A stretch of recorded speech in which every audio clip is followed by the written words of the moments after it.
kiriwo nti passport number yange erina omusango gwe yakola. So olunaku lwenkya bagenda kuntwala mu kooti, mu kooti ya simanyi kooti ki, Liz akola ku embassy ya Abu Dhabi bwati wangambye because wala omuntu amusindise ajje akebere problem ki eriwo wakati wange ne waki bankutte. Kigambibwa nti passport yange nganze omuntu erina omusango. Nenze bukyangamberawo sirinyanko Dubai mbadde mpitamu buyisi nga neyongerawo bweyongezi.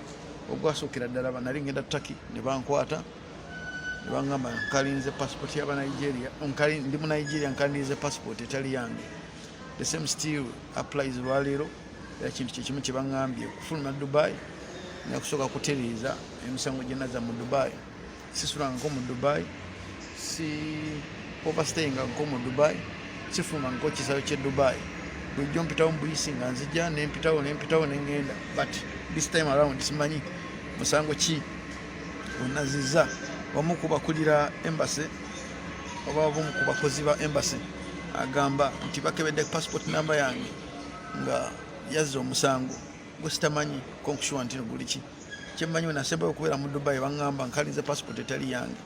Nengezako okugenda ku Dubai embassy mu Uganda, Dubai embassy ne bampanvuya sasobola kulaba consulate wa Dubai. Nemani tukaika nebivaako, nemani tubiwedde. So nafunye ngamba tukangende kontambulemu nambule Dubai nsasula millions 6 okulambula Dubai. By the end of the day nti munatuse ku kisaawe Benadi nabo bayiseewo naye ate nze ne bankwata ne bangamba nti nonzire ne banteeka mu custom ne banteeka mu migration paka kati wano wendi ndi mu mbeera mbi nti nina outsiders ng'omuntu ate empewo empisa bubi ate batuteeka mu kifo ekirimu AC. So si byangu byendi naye nga mmanyi nti Katonda yanzija yonna gye nava newa nagenda kunzijawo. Era mu kino nalo nina ekintu ekyenjawulo kyenzijiriddemu. Sirinzekka wano wetuwe tusula abantu bangi nnyo abali eno. Abamu baabo beebase, abamu babasubbi abasobedde dda. Wetuwe tubeera kati oba webaka kuno ku benchi wakange nembeera nagimanyira nganze omuntu. Kino si kipya nze okusula ku benchi, but at the end of the day nti embeera ne outsiders ze nnina wamu n'empewo ewava problem awo kawoka. Naye eri muwala wange, I do love you. Don't lose hope, I'm coming back home. I miss you. That's what I can say. My daughter Mewusa, I love you, I miss you. Anytime from now I'll be coming back home. Don't lose yourself and try to be a strong lady like I always tell you to be strong. Things will be okay.